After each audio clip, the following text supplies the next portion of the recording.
하나님 말씀은 마가복음 11장 11절부터 18절까지 말씀을 교독하겠습니다. 마가복음 11장 11절부터 읽겠습니다. 11절부터 18절까지 말씀을 교독하겠습니다. 예수께서 예루살렘에 이르러 성전에 들어가사 모든 것을 둘러보시고 때가 이미 저물매 12 제자를 데리시고 베다니에 나가시니라. 이튿날 그들이 베다니에서 나왔을 때 예수께서 시장하신지라. 멀리서 잎사귀 있는 한 무화과 나무를 보시고 혹 그 나무에 무엇이 있을까 하여 가셨더니 가서 보신즉 잎사귀 외에 아무것도 없더라. 이는 무화과의 때가 아님이라.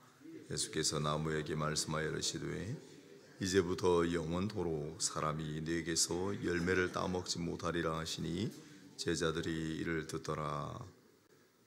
그들이 예루살렘에 들어가니라. 예수께서 성전에 들어가사 성전 안에서 매매하는 자들을 내쫓으시며 돈 바꾸는 자들의 상과 비둘기 파는 자들의 의자를 둘러엎으시며 아무나 물건을 가지고 성전 안으로 지나다님을 허락하지 아니하시고 이에 가르쳐 이르시되 기록된 바 내 집은 만민이 기도하는 집이라 칭함을 받으리라고 하지 아니하였느냐.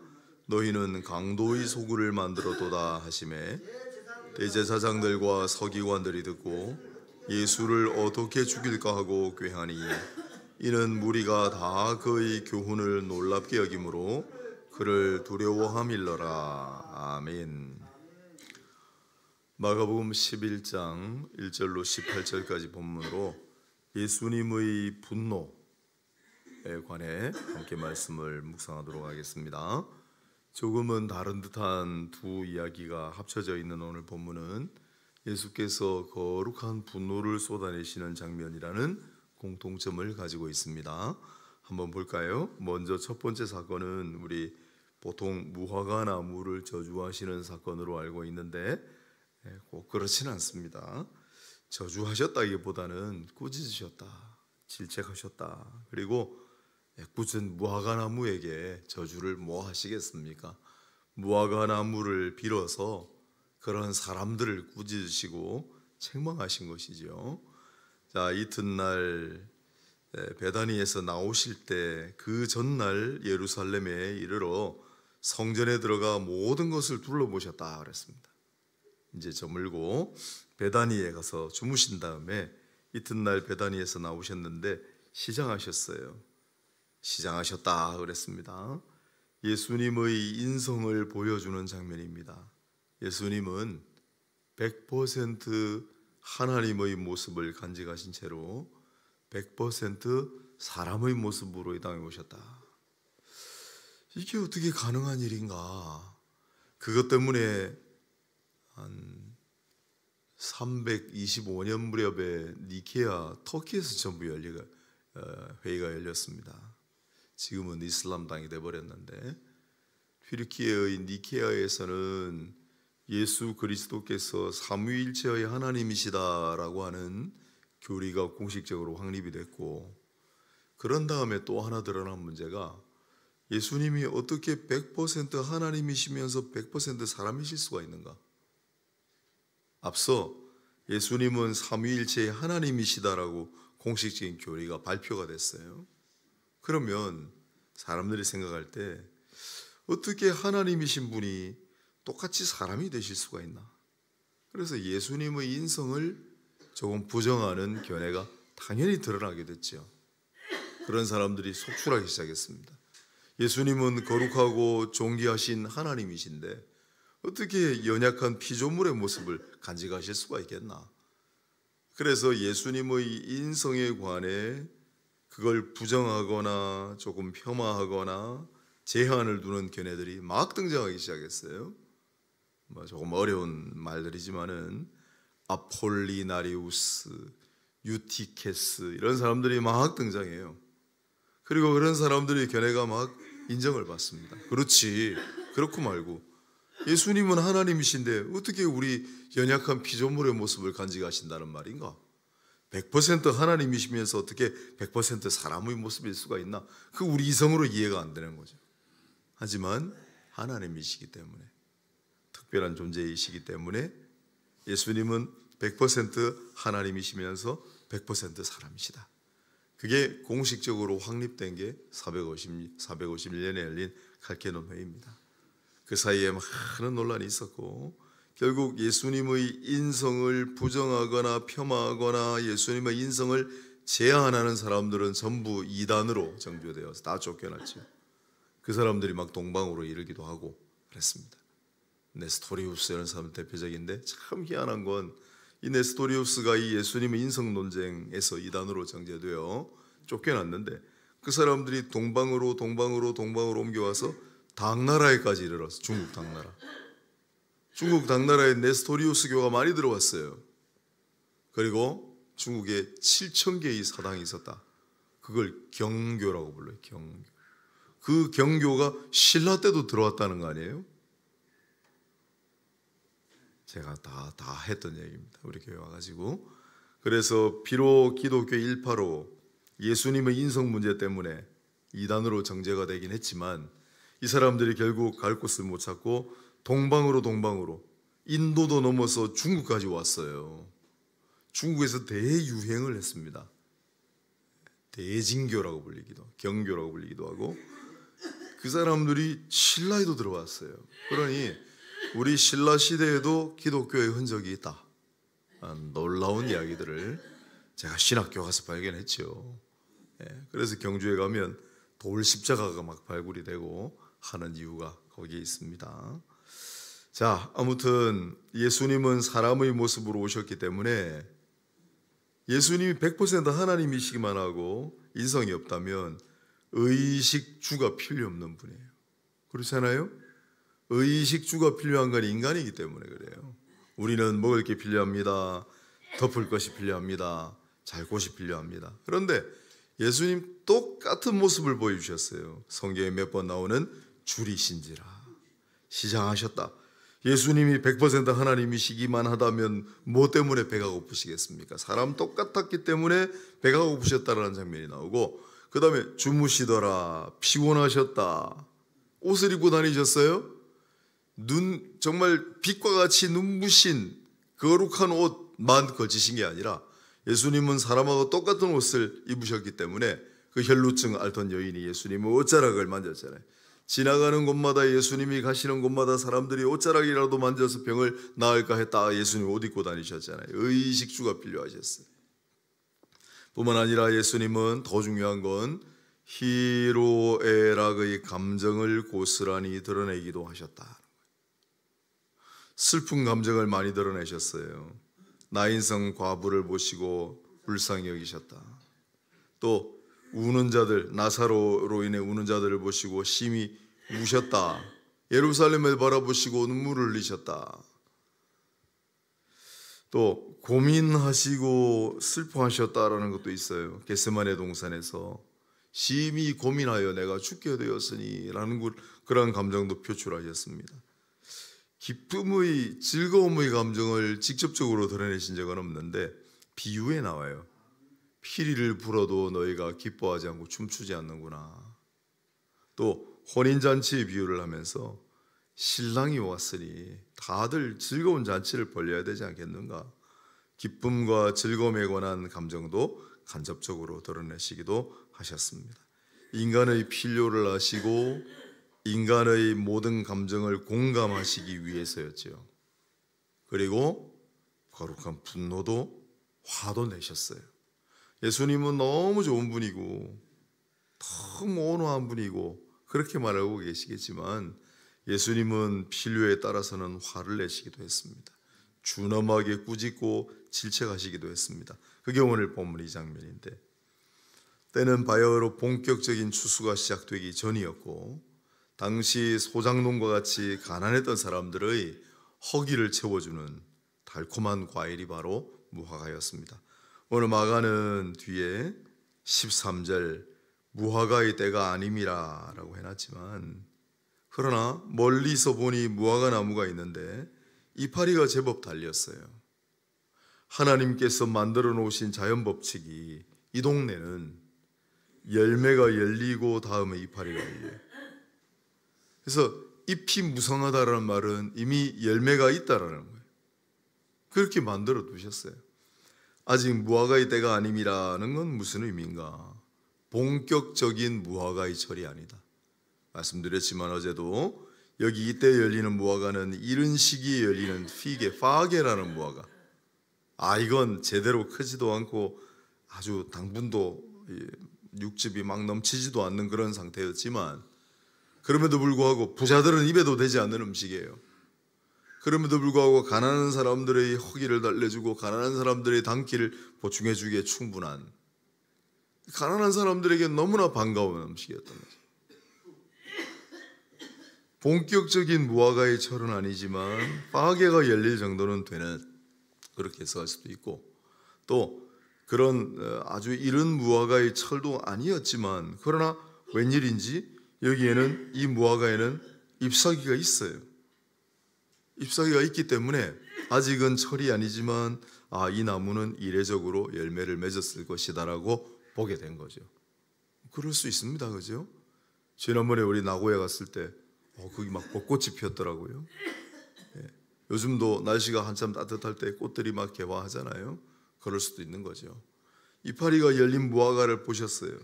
열매가 있겠구나. 다르게 표현하면 이파리가 있으면 열매가 있도록 내가 만들었기 때문에, 예수께서 다 만드신 작품들이에요. 창조주시니까. 그러니 이파리를 보시고 열매를 보러 가신 거죠. 그런데 가서 보니까 열매가 없어요.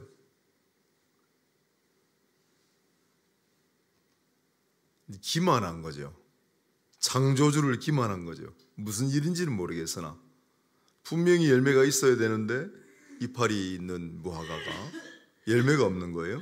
창조주를 기만한 사건이에요. 그러자 예수께서 갑자기 화 비슷한 걸 내십니다. 오늘 14절에 이제부터 영원토록 사람이 네게서 열매를 따먹지 못하리라. 그 다음 날 나오죠. 이게 이제 막 뿌리째 마른 것을 보게 되었기 때문에 사람들이 이걸 무화과 나무를 저주하셨다라고 그러는데, 예수님이 뭐 할 일 없어서 무화과 나무를 저주하셨겠어요. 이걸 통해서 사람들을 경고하시고 교훈을 주셨다. 예수님은 열매를 많이 거론하셨습니다. 생각보다 많이 거론하셨습니다.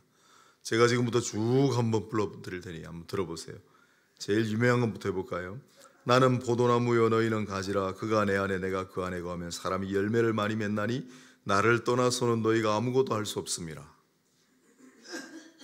나를 떠나서는 너희가 열매를 많이 맺을 수 없다고 말씀을 하셨지만은 내 안에 있으면 당연히 열매를 많이 맺게 된다 라는 취지로 말씀하셨습니다.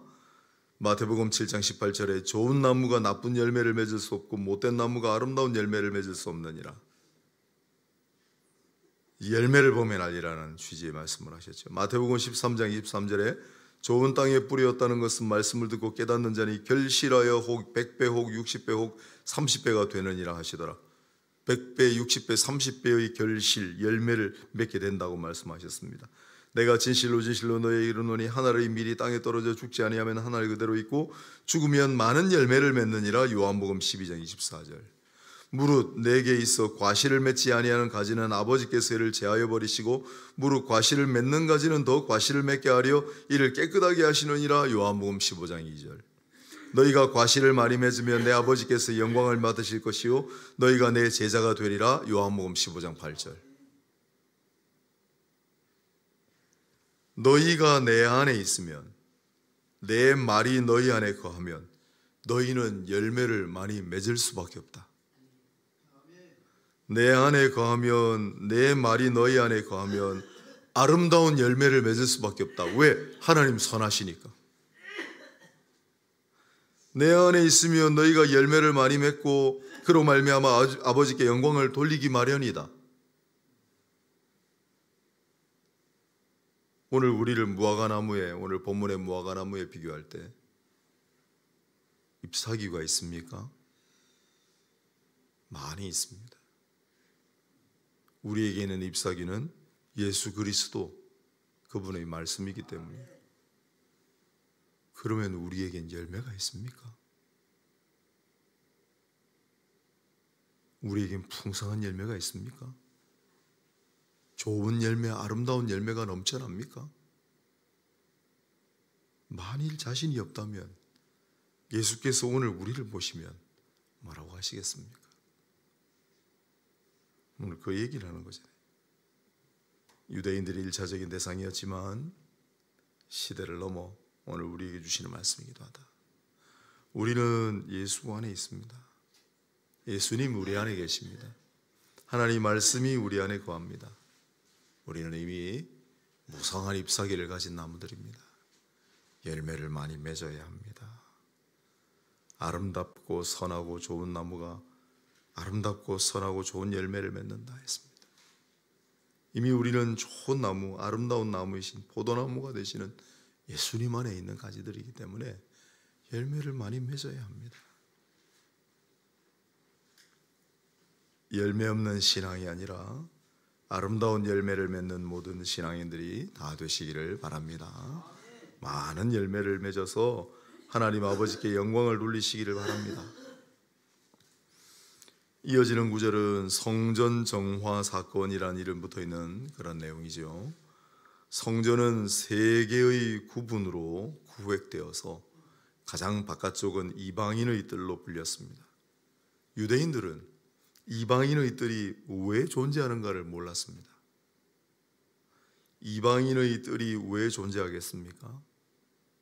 많은 곳으로 가서 복음을 전파하고 많은 이방인들이 성전에 오도록 하라는 취지 아니에요. 그런데 유명무실해져 버렸어요. 왜? 유대인들은 전도하지 않았습니다. 복음을 전파할 줄을 몰랐습니다. 그러다 보니까 어느 순간부터 이 이방인의 뜰은 다른 목적으로 사용되기 시작합니다. 그게 오늘 본문에 있는 이 내용이에요. 성전 안에 매매하는 자들, 돈 바꾸는 자들, 비둘기 파는 자들, 성전에 바칠 제물, 멀리서 오는 사람들이 성전에 바칠 제물을 가지고 오기 곤란하니까 현지에서 조달을 해야 되는데 그걸 이 이방인의 뜰에서 파는 겁니다. 성전에 바치는 세금은 반드시 이방 군주나 이방의 모습이 그려져 있는 동전이면 안 되고 반드시 유대인들이 쓰는 동전이어야 했습니다. 그래서 멀리 오는 사람들은 돈을 바꿔야 했는데 환전상들이 여기서 판을 쳤습니다. 예수께서는 그 전날 성전을 한 바퀴 이렇게 둘러보셨어요. 이 혼탁한 모습이 바로 오늘 이날 뿐이었겠어요? 그 전날도 그랬지 않았겠습니까? 묵묵히 예수께서는 혼탁한 모습을 다 지켜보셨다는 뜻입니다. 그리고 그 다음날 마침내 칼을 빼드셨어요. 거룩한 분노를 쏟아내셨습니다. 그래서 물건 파는 자들을 내쫓아버리시고 돈 바꾸는 자들의 상과 비둘기 파는 자들의 의자를 둘러보시고 아무나 물건을 가지고 성전 안으로 왔다 갔다 함을 허락하지 아니하시고 준엄하게 꾸짖으십니다. 내 집은 만민이 기도하는 집이라 칭함을 받으리라는 말씀을 너희가 알지 못하느냐. 이사야 56장 7절. 그런데 이제 너희는 도둑의 속을 강도의 구려를 만들어 놓았구나. 예레미야 7장 11절. 준엄한 말씀으로 꾸짖고 질책하시는데 아무도 그 서슬퍼런 분노 앞에 뭐라고 얘기하겠어요? 이 사람들이 핑계 댈 수가 없잖아요. 그런데 18절에 보면 대제사장들하고 서기관들은 듣고 어떻게 예수를 죽일까? 왜요? 그걸 허락해 준 장본인들이거든요. 성전을 비록 이방인의 뜰이었지만은 이방인들로 가득해야 할 하나님을 경외하는 자들로 채워야 할 그곳을 물건 팔고 돈 바꿔주는 장사의 소굴로 허가를 내준 이 사람들은 당연히 두려워 떨 수밖에 없었죠. 창조주의 성전의 주인이신 그 분노 앞에 이들은 두려워 떨었습니다. 그리고 예수를 죽이고자 획책하게 됩니다. 그런데 예수께서 여기서 굉장히 거룩한 분노를 표출을 하셨는데 이게 처음이 아니에요. 예수님은 그 이전에도 몇 차례 성전을 방문하셨습니다. 요한복음을 따르면 공생애를 시작하시면서 공식적인 첫 번째 예루살렘 방문 때도 바로 이 거룩한 분노를 발출하셨습니다. 성전 정화 사건은 한 번 있었고 초기에, 그리고 마지막 부분에 한 번 더 있었다라고 봅니다. 요한복음의 사건이 진실로 기록이 된 건 진실로 기록됐다고 우리는 믿어야죠. 요한복음에는 초창기에 일어난 사건으로 되어 있어요. 그러면 결론이 뭐냐? 초창기에도 한 번 똑같은 일을 벌이셨고, 그리고 마지막에도 마지막 일주일 때도 똑같은 사건을 한 번 더 벌이셨다는 거예요. 그러면 무슨 뜻이 됩니까? 초창기에 그렇게 엄중한 교훈을 남기셨음에도 불구하고 2, 3년이 지나 보니까 여전히 고치지 못하고 변화하지 못했던 유대인들의 모습이 얼마나 한심스럽고 얼마나 안타깝게 보이셨을까요? 그러면 이 사건 이후로, 그 이후에 예수님 십자가 사건과 부활 사건이 일어나고 많은 사람들이 뭔가를 느끼게 되는데, 그 이후에 그러면 성전은 완전히 정화되었을까요? 천만에요, 그렇지 않습니다. 인간은 얼마나 탐욕하고 얼마나 이 이익에 집착하는 그런 인생입니까? 구약의 성전은 아니지만은 중세시대, 그래서 구약의 성전은 다 무너져 버렸죠. 구약의 성전은 아니지만 중세시대, 가령 베드로 성당을 보세요. 지금도 가면은 로마에 자랑하고 지금도 가장 중요한 관광 수입원입니다. 로마 바티칸 공화국이 그 로마 베드로 성당 관광 수입 잡는 거 내가 뭐라고 말하고 싶진 않지만 본질이 똑같다 이 말이에요. 지금도 그 베드로 성당 만드느라고 면제부를 판매해가지고 막대한 재정 수입을 올리고 말도 안 되는, 성경에도 없는 교리를 강요하던 곳이었습니다. 오늘날 교회의 모습은 어떤가요? 자신 있게 예수님 오셔서 이 성전 한번 구경해 보세요. 예수님, 이 성전 진짜 성전답지 않습니까? 라고 우리는 자신 있게 말할 수 있습니까?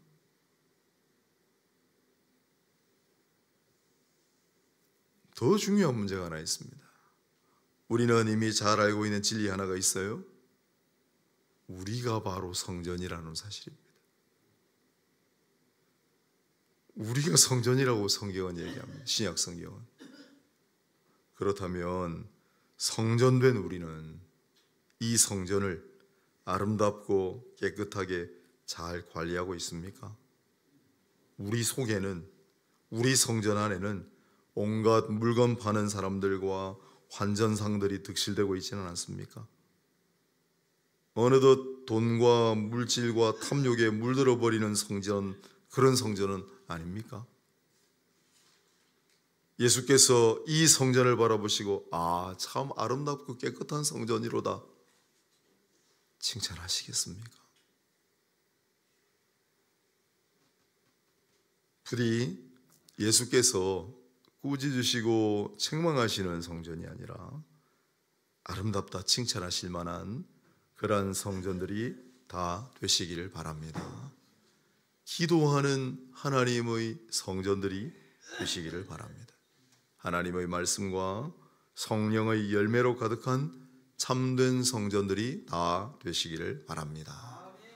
오늘 두 가지 사건을 함께 살폈습니다. 공통점은 예수께서 분노하셨다. 거룩한 분노를 쏟아내셨다. 하나는 열매 없는 신앙, 또 하나는 돈과 탐욕과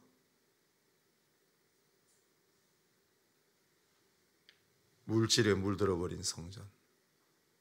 혹 우리의 모습은 아닌지 늘 돌아보아야 할 일입니다. 부디 예수님께 이런 것 때문에 혼나지 마시고 칭찬받으시고 예수께서 복을 내리시는 귀한 성전들, 귀한 신앙인들이 다 되시기를 주님의 이름으로 축복합니다. 기도합시다.